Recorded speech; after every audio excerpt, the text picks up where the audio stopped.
Bismillahirrahmanirrahim.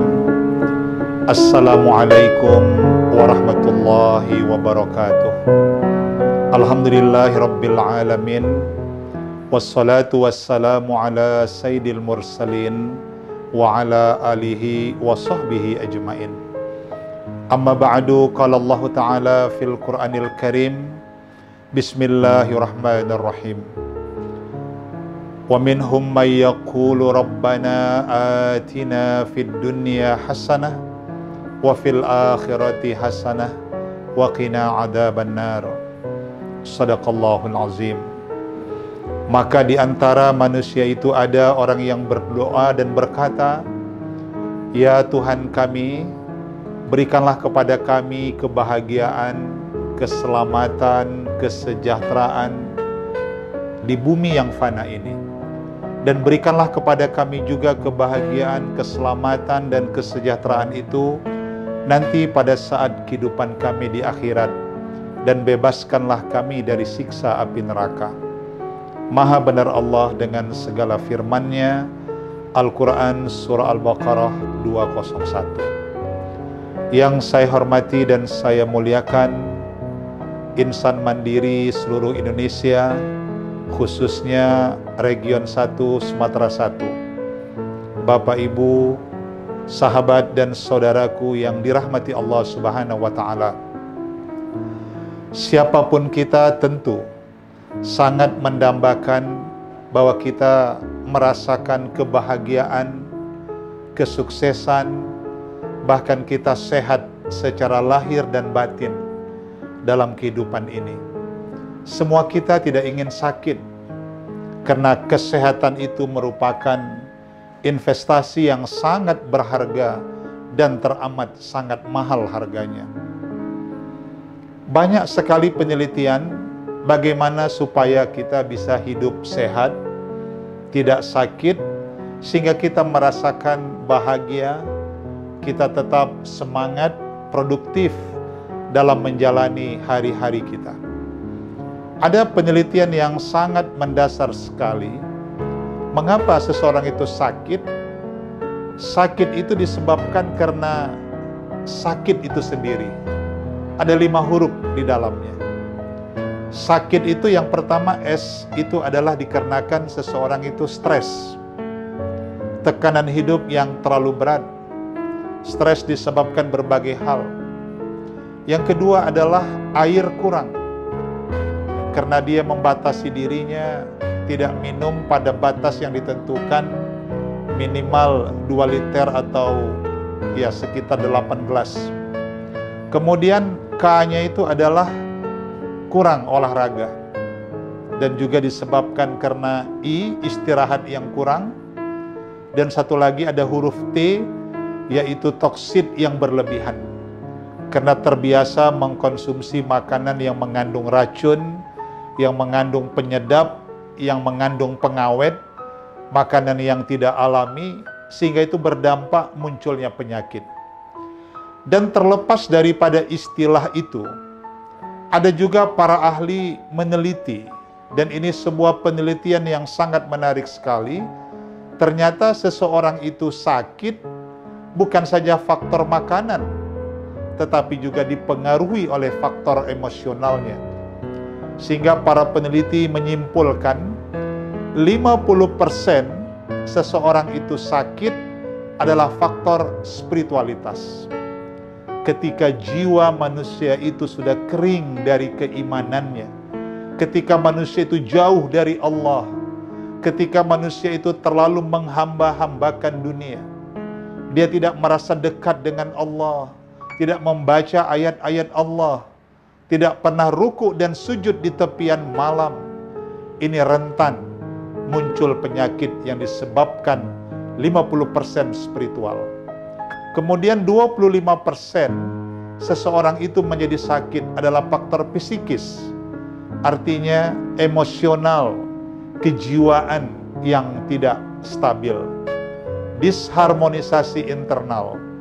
Ya, sebagai contoh yang sederhana sekali, ketika orang terbiasa marah, itu 5 menit orang marah, maka dampak yang 5 menit itu 6 jam, dia akan mengalami depresi pada imunnya.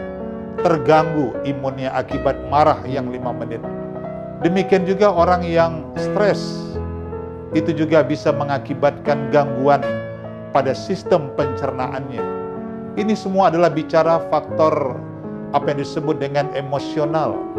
Orang yang dendam, orang yang suka berpikir negatif terhadap orang lain, itu mengganggu sistem di dalam tubuh kita.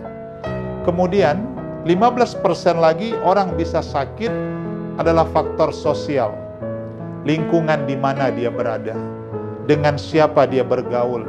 Lingkungan juga akan mempengaruhi seseorang itu menjadi sakit dalam kehidupannya. Kemudian ada lagi faktor 10% disebabkan fisik. Ini boleh jadi karena seseorang itu yang tidak bisa menjaga kebersihan pada dirinya, yang tidak bisa tertib menjalani hidupnya. Ini hasil penelitian yang menarik kita renungkan. Bapak Ibu yang saya muliakan, oleh karena itu kita tidak ingin sakit, karena sehat itu anugerah yang sangat mahal. Apa yang harus kita lakukan supaya diri kita ini sehat lahir dan batin? Maka kajian kita membahas pada kesempatan yang terbatas ini ada rumus yang sederhana sekali, yang rumus itu merupakan hasil riset dan kolaborasi antara ilmu tasawuf, Al-Quran, dan ilmu kesehatan.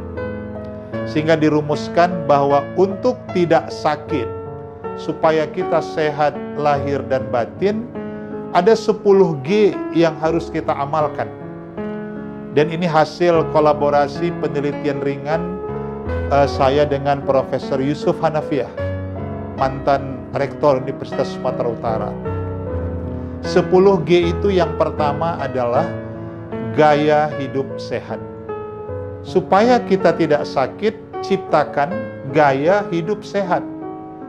Gaya hidup sehat itu adalah bagaimana kita mampu menghindari narkoba, kita hindari minuman keras, bahkan kita hindari apa yang disebut dengan kebiasaan orang untuk merokok, yang disebut orang dengan ahli hisab, majelis suro, majelis suka rokok, ini kata orang kebanyakan begitu.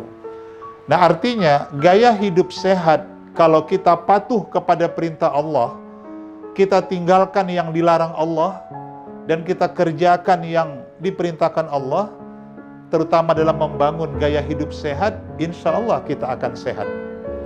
Kemudian G yang kedua itu adalah gizi yang berimbang.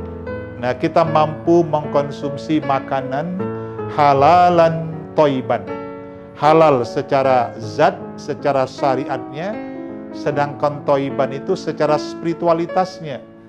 Bahwa sesuatu yang kita makan itu sesuai dengan petunjuk Allah. Al-Quran selalu memberi peringatan itu. Falyanzuril insanu ila ta'amihi. Surah Abasa 24. Hendaknya manusia itu memperhatikan bagaimana makanan yang dikonsumsinya. Karena makanan itu akan membentuk karakter pada diri seseorang. Apa yang kita makan itu mempengaruhi pola kehidupan kita. Maka jangan kita mengkonsumsi yang haram, karena itu akan mempengaruhi kelakuan kita, mempengaruhi pola pikir kita, mempengaruhi ketenangan jiwa kita. Maka perlu, kalau ingin sehat, jangan sakit, gizi yang berimbang. Kurangi gula, garam, gurih yang terlalu berlemak, kita kurangi. Bukan kita tinggalkan, tapi kita bisa membatasi diri. Biasakan mengkonsumsi apa yang dimakan oleh Rasulullah SAW. Kita mengkonsumsi kurma, meminum madu, habbatus sauda, dan apa yang disunnahkan dalam Islam itu. Kemudian yang ketiga, jangan sakit. Tentu upaya kita juga adalah genapkan tidur. Ya minimal 7-8 jam sehari. Allah telah menjadikan siang yang terang benderang untuk kita mencari rezeki dan karunia-Nya di muka bumi ini. Dan alangkah indahnya Allah jadikan malam supaya kita bisa istirahat, kita merasakan ketenangan, Bahkan kita bisa bangun di tepian malam, bermunajah dan bermanja-manja dengan Allah Subhanahu wa Ta'ala. Kemudian G yang berikutnya itu adalah kita membiasakan untuk gerak badan yang terukur dan tentu sesuai dengan usia kita, terukur dan teratur. Tentu olahraga ini juga menyehatkan kita, yang kita lakukan secara rutin walaupun mungkin 15 menit, 20 menit sehari, berjalan kaki, bersepeda, terukur dan teratur sesuai dengan kemampuan kita. Kemudian G yang berikutnya adalah giatkan amal ibadah. Supaya jangan sakit, giatkan amal ibadah. Maka orang-orang yang sangat minim amal ibadahnya, orang yang sedikit ibadahnya, rentan, lebih mudah terserang dengan penyakit itu. Tetapi kita yang sudah mampu menjaga ibadah dengan baik, sholat 5 waktunya di awal waktu, apalagi berjamaah, apalagi kita laksanakan di masjid, kita terbiasa sholat duha, berpuasa selain Ramadan, Senin, Kamis, kita biasa bangun di tepian malam, air wudu selalu kita jaga, Al-Quran menjadi nafas dalam hidup kita, tiada hari tanpa berzikir. Orang yang giat beramal ibadah, insya Allah akan lebih terjaga kesehatan fisik dan mentalnya. Kemudian G yang berikutnya adalah give. Artinya dalam hidup ini biasakan kita berbagi kepada orang lain. Adalah sangat membuat kita bahagia, bahkan sehat ketika hidup kita bermanfaat bagi orang lain. Kita bisa membahagiakan orang lain. Kita bisa meringankan beban saudara-saudara kita. Wallahu fi aunil abdi, ma kanal abdu fi auni akhihi. Allah akan menolong seorang hamba selagi hamba itu menolong saudara-saudaranya. Dengan kita suka berbagi, baik dalam bentuk zakat, infak, sedekah, atau memberi hadiah kepada saudara-saudara kita, sebenarnya itu sudah menyehatkan jiwa dan raga kita. Bapak Ibu yang saya muliakan, wabil khusus insan mandiri seluruh Indonesia, dan tentunya region 1 Sumatera 1 yang saya muliakan. G yang berikutnya adalah bahwa salah satu penyakit yang populer, gegana, gelisah, galau dan merana, itu harus kita singkirkan dalam hidup kita. Tapi bangunlah pola hidup yang mampu kita selalu berpikir positif terhadap orang lain, kita mampu menata hati, kita mampu menjaga diri, tidak terlalu banyak berkeluh kesah, jalani hidup dengan syukur dan sabar, bahwa tidak ada yang sia-sia yang Allah jadikan di dunia ini. Selalu ada hikmah di balik peristiwa yang terjadi. Sesuatu ada pesan yang baik yang akan Allah berikan, Allah titipkan kepada kita di balik apapun yang kita hadapi pada hari ini. Allah pasti menyayangi kita. Allah pasti melindungi kita. Kalau kita selalu menjalankan perintahnya, tentu itu akan membawa kepada kita kebaikan dunia dan akhirat.